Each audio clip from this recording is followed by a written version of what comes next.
ಶ್ರೀ ಗುರುಚರಿತ್ರೆ 6ನೆಯ ಅಧ್ಯಾಯ. ಹರಿ ಓಂ ಶ್ರೀ ಗುರುಭ್ಯೋ ನಮಃ. ನಾಮಧಾರಕನೇ ಕೇಳು.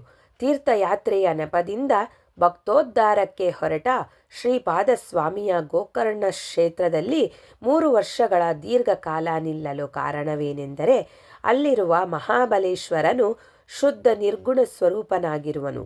ಮಹಾಶಿವಭಕ್ತನಾದ ರಾವಣನು ತನ್ನ ತಾಯಿ ಕೈಕೆಸೆಯ ಪೂಜೆಗಾಗಿ ಆತ್ಮಲಿಂಗ ಪಡೆಯುವುದಕ್ಕಾಗಿ ಕಠಿಣ ತಪಸ್ಸು ಮಾಡಿದನು.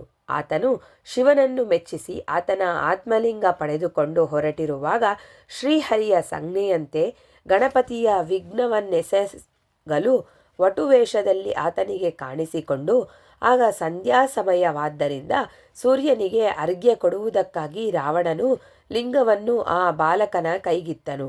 ರಾವಣನು ಅರ್ಘ್ಯ ಕೊಡುವ ಕಾರ್ಯದಲ್ಲಿ ನಿರತನಾದಾಗ ಗಣಪತಿಯು, ಅಯ್ಯ, ಈ ಲಿಂಗ ತುಂಬ ಭಾರವಾಗಿದೆ, ಬೇಗ ಬಾ ಎಂದು 3 ಸಲ ಕೂಗಿ ಪ್ರಾಣಲಿಂಗವನ್ನು ನೆಲಕ್ಕಿಟ್ಟು ಬಿಟ್ಟನು. ಕೂಡಲೇ ಲಿಂಗವು ಬೃಹದಾಕಾರ ತಾಳಿ ಭೂಮಿಯಲ್ಲಿ ಸ್ಥಾಪಿತವಾಯಿತು. ರಾವಣನು ಅವಸರದಿಂದ ಓಡಿ ಬಂದು ಆ ಲಿಂಗವನ್ನು ಎತ್ತಿಕೊಳ್ಳಲು ಪ್ರಯಾಸಪಟ್ಟನು, ಆದರೆ ಸಾಧ್ಯವಾಗಲಿಲ್ಲ. ಆತ್ಮಲಿಂಗವು ಮಹಾಬಲಶಾಲಿಯಾದ್ದರಿಂದ ಆ ಲಿಂಗಕ್ಕೆ ಮಹಾಬಲೇಶ್ವರನೆಂದು ಹೆಸರಾಯಿತು. ರಾವಣನು ಪ್ರಾಣಲಿಂಗವನ್ನೆತ್ತಲೆಂದು ಜಗ್ಗಾಡಿದಾಗ ಅದು ಆಕಳ ಕಿವಿಯಂತೆ ರೂಪ ತಾಳಿತು.